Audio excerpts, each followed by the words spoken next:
Assalamualaikum warahmatullahi wabarakatuh. Berjumpa lagi dengan Ibu pada perkuliahan Aljabar Abstrak 2 dan kali ini Ibu akan menjelaskan materi lanjutan dari ideal di mana topik pembahasan kita kali ini adalah ideal prima dan ideal maksimal. Akan tetapi sebelum kita menuju ke topik utamanya, alangkah baiknya kita review kembali materi-materi sebelumnya tentang ideal sehingga kalian nanti lebih akan mudah menangkap materi lanjutan ini. Dan berdasarkan definisi video sebelumnya untuk ideal, diberikan I adalah suatu subring dari ring R, kemudian subring I disebut dengan ideal kiri dari R jika untuk setiap R elemen R dan A elemen I berlaku hasil perkalian dari R, A juga elemen I. Dan jika dikalikan dari sebelah kanan, ternyata hasil perkaliannya juga elemen I, maka disebut dengan ideal kanan. Dan jika berlaku kedua-duanya, baik itu ideal kiri maupun ideal kanan, maka subring I disebut ideal dari R. Kemudian di sini ada beberapa definisi. Ideal I dari ring R disebut ideal sejati atau proper ideal jika I adalah subset sejati dari R. Artinya ideal tersebut tidak boleh sama dengan ringnya. Artinya ideal tersebut harus termuat di ring tapi tidak boleh sama. Itu disebut dengan ideal sejati. Kemudian ada ideal tidak sejati atau improper ideal jika ideal tersebut sama dengan ya ringnya itu sendiri. Sedangkan yang ideal sejati tadi dibagi menjadi dua, ada ideal sejati trivial atau bisa disingkat dengan sebutan ideal trivial dan ideal non-trivial. Yang disebut dengan ideal trivial jika ideal tersebut itu merupakan himpunan yang anggotanya hanya satu, yaitu elemen identitas terhadap penjumlahan. Sedangkan yang disebut dengan ideal sejati non-trivial adalah ideal sejati lain yang bukan merupakan ideal trivial. Dan dia juga bukan ringnya. Sebagai contoh, misalkan di sini ada ring himpunan bilangan bulat modulo 4 dengan operasi penjumlahan dan perkalian modulo 4, di mana anggotanya adalah, di sini contohnya, misalkan ada suatu ring himpunan bilangan bulat modulo 4 dengan operasi penjumlahan dan perkalian modulo 4, di mana anggota dari himpunan bilangan bulat modulo 4 adalah 0, 1, 2, dan 3, maka ideal-ideal dari Z4 itu adalah seperti ini. Jadi 0, kemudian 0, 2, kemudian himpunan 0, 1, 2, dan 3. Dan ideal sejatinya adalah yang ini. Ideal sejatinya adalah yang ini. Sedangkan ideal yang tidak sejatinya adalah, oh ini kurang 3-nya ya. Jadi ideal yang sejati adalah subset dari Z4, sedangkan ideal tidak sejatinya adalah Z4 itu sendiri. Dan ini kurang 3, jadi seharusnya 0, 1, 2, dan 3. Karena ini harus sama dengan ini.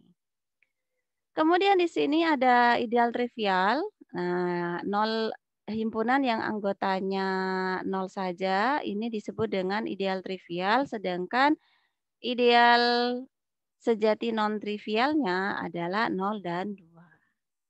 Tuh, jadi penjelasan tadi contohnya seperti ini. Kemudian kita masuk ke materi intinya yaitu tentang ideal prima.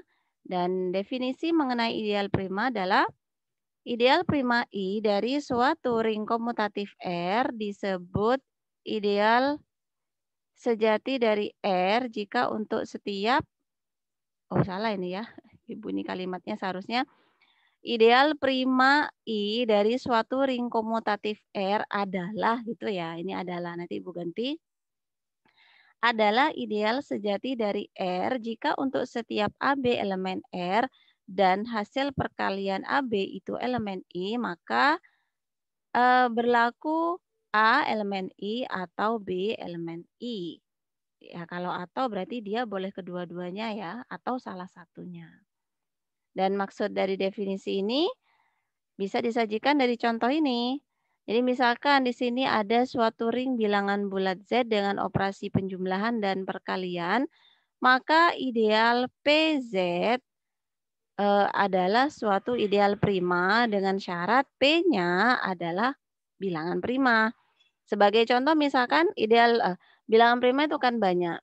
Ideal prima, bilangan prima itu ada 3, 4, 5, 7, kok 3, 4? 3, 5, 7, 11, dan lain sebagainya ya, banyak. Misalkan di sini Ibu ambil bilangan primanya adalah 5. Maka 5Z, nah ini kan PZ ya, tadi P-nya adalah 5, berarti PZ artinya dia 5Z, di mana anggotanya adalah kelipatan 5, dia merupakan ideal prima. Mengapa dia ideal prima? Karena berlaku sifat ideal prima. Artinya untuk setiap AB elemen Z dan A kali B elemen 5Z, maka A-nya elemen 5Z atau B-nya elemen 5Z. Berlaku kedua-duanya. Misalkan A-nya elemen 5Z dan B-nya elemen 5Z, ya boleh. Boleh ya. Tapi paling sedikit dia harus salah satunya elemen dari 5Z. Nah, jadi harus salah satunya elemen dari kelipatan 5. Dan misalkan di sini kan AB-nya hasil perkaliannya dia elemen 5Z. Nah, maka karena dia elemen 5Z, maka dia akan berlaku sifat seperti ini. Jadi karena dia elemen dari kelipatan 5, maka dia berlaku 5N untuk suatu N elemen Z. Ya, jadi N-nya ya bisa misalkan N-nya 0. Ya, dia berarti 5 kali 0 ya 0. Kemudian kalau N-nya positif, ya dia juga nanti ikut positif. Yang negatif sama. Tuh ya. Sehingga karena berlaku sifat seperti ini, maka jika A-nya itu yang sebelah sini, dia bukan elemen 5Z, maka B-nya yang harus elemen 5Z. Dan sebaliknya, jika B-nya bukan elemen 5Z, maka ya A-nya yang harus elemen 5Z. Artinya misalkan seperti ini, contoh. 10 itu merupakan elemen kelipatan 5. Ya kan? Masuk tadi kan ya. Dan 10 itu merupakan hasil perkalian dari 2 dikali 5. Jadi di sini A-nya adalah 2, B-nya adalah 5. Kan gitu ya. Nah, hasil perkalian 2 dikali 5 itu kan elemen 5Z. Dan di sini 2 itu bukan elemen 5Z. Sehingga yang B-nya yang harus elemen 5Z. Seperti itu maksudnya. Kemudian kita ambil misalkan elemen yang lain dari 5Z adalah 30. 30 merupakan hasil perkalian dari 5 dan 6. Berarti A-nya 5, B-nya 6. Dan tadi B-nya ini kan bukan elemen 5Z ya. Karena ini bukan elemen 5Z, maka A-nya yang harus elemen 5Z. Jadi salah satunya.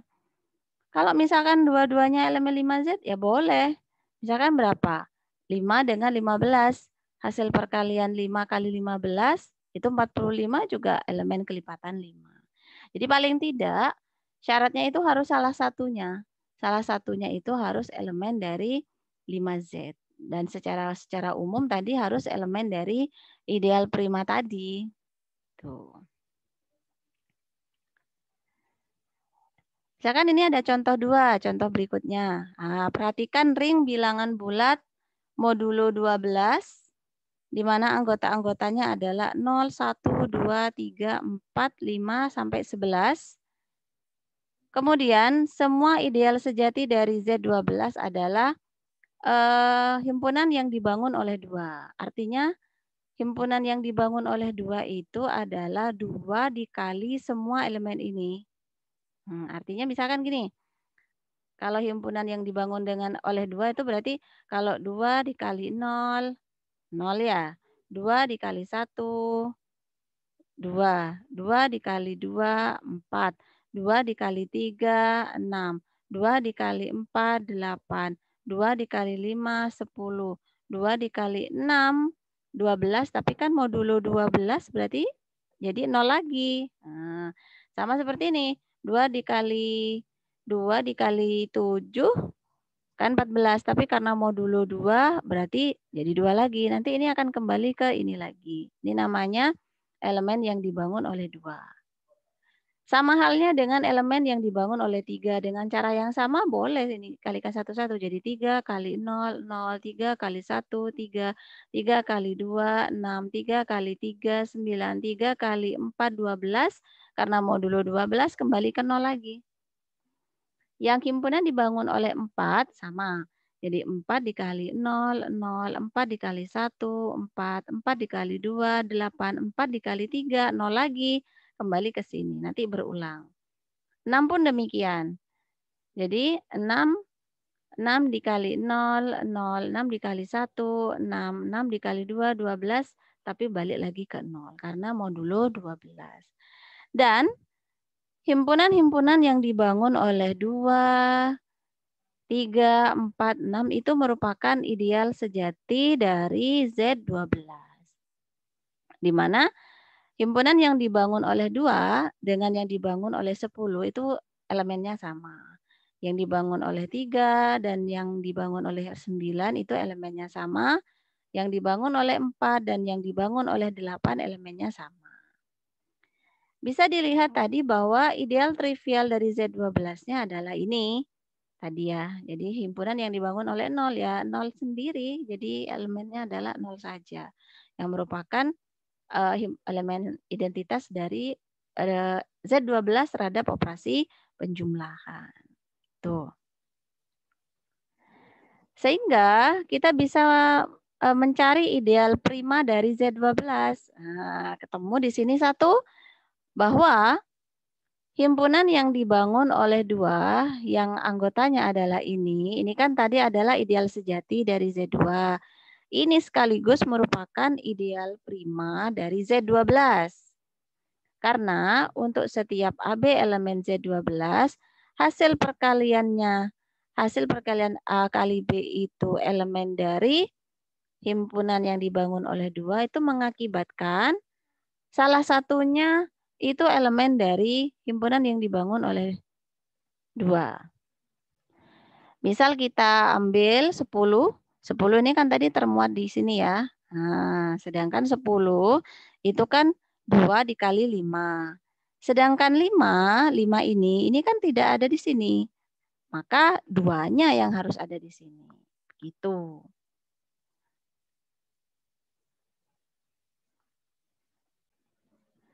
Sedangkan contoh lain di sini ideal prima dari Z12 adalah himpunan yang dibangun oleh 3. Untuk contohnya misalkan kalian ambil sendiri ya contoh. Ini bisa kalian cek elemennya apa. Nah, ya bolehlah misalkan 6 ya. 6 itu hasil perkalian dari 2 dikali 3. Ya kan? Nah, 2 bukan elemen dari ini. Sehingga 3-nya yang harus elemen ini. Seperti itu. Kalau 9 itu hasil perkalian dari 3 kali 3. 3, dua-duanya juga elemen dari ini. Jadi salah satu boleh memilih salah satu elemen termuat di sini atau boleh kedua-duanya. Nah, jadi sudah ada 2 contoh ya, ideal prima dari Z12 yaitu himpunan yang dibangun oleh 2 dan himpunan yang dibangun oleh 3. Akan tetapi himpunan yang dibangun oleh 4 dan himpunan yang dibangun oleh 6 bukan ideal prima dari Z12. Mengapa? Nah, ini kalian cari jawabannya. Kalian cari jawabannya mengapa dia bukan ideal prima dari Z12. Oke, kita lanjutkan ke pembahasan topik berikutnya yaitu mengenai ideal maksimal. Definisinya, ideal maksimal M dari suatu ring komutatif R adalah suatu ideal sejati dari ring R, sedemikian hingga jika untuk setiap ideal I dari R memenuhi I itu termuat dalam M dan M termuat dari R. Dan M-nya ini dikatakan ideal maksimal. Artinya dia tidak boleh sama dengan R. Dan tidak ada ideal sejati lain yang memuat M ini. Tapi M-nya itu bisa memuat ideal-ideal sejati yang lain. Jadi ini dikatakan maksimal. Sebagai contoh di sini, misalkan Ibu kembali ke Z12 lagi. Misalkan di sini ada Z12, tadi Z12 ideal-ideal sejatinya kan ada ini ya, ada 2, kemudian 3, kok 2, 3. Himpunan yang dibangun oleh 2, himpunan yang dibangun oleh 3, himpunan yang dibangun oleh 4, himpunan yang dibangun oleh 6, dan ideal trivialnya. Kalau yang ini dia ideal juga, Z12 ya dirinya sendiri juga ideal. Arti dari diagram ini artinya, jadi himpunan ini kan termuat di sini. Yang ini juga subset sejati dari ini kan. Jadi ini kan Z12 itu tadi kan elemennya adalah 0 sampai 11. Jadi ini merupakan ideal sejati dari ini. Kemudian himpunan yang dibangun oleh 2 juga ideal sejati dari ini. Subsetnya ya. Dan yang ini kan termuat ke sini. 0,6 juga termuat ke sini. Dia juga termuat di sini. Gitu. Sehingga dia ada 2 arah. Jadi 0 himpunan yang dibangun oleh 6 bisa termuat di yang ini dan di sini. Yang di sini dia hanya termuat di sini saja. Nah, sedangkan yang di sini dia bisa termuat di sini, dia bisa termuat dari sini. Nah, begitu. Jadi kalau dibuat diagramnya seperti ini. Dan dari gambar ini pun kita bisa langsung bisa menentukan sebenarnya ideal maksimalnya yang mana. Ya berarti yang ideal maksimalnya adalah ideal sejati yang tidak termuat pada ideal-ideal yang lain, tapi dia memuat ideal yang lain. Artinya mana yang tidak termuat pada ideal lain? Ya ini, yang paling atas ini. Jadi ini dengan ini, itu merupakan ideal maksimal. Karena kan tidak ada lagi ideal yang memuat ini. Kecuali dia Z12 sendiri. Nah, jadi kalau Ibu jelaskan di sini, gambar di samping adalah gambar dari diagram ideal-ideal dari Z12. Ideal sejati dari Z12 adalah himpunan yang dibangun oleh 0, kemudian 4, 6, 2, dan 3. Sedangkan 0, 4, dan 6 ini jelas bukan ideal maksimal karena dia masih termuat pada ideal-ideal sejati yang lain. Jadi sudah jelas bahwa ideal maksimalnya ada 2, yaitu himpunan yang dibangun oleh 2 dan himpunan yang dibangun oleh 3. Demikian penjelasan Ibu mengenai ideal prima dan ideal maksimal. Semoga kalian bisa memahami. Kita lanjutkan ke pembahasan topik berikutnya di video selanjutnya. Sampai jumpa. Assalamualaikum warahmatullahi wabarakatuh.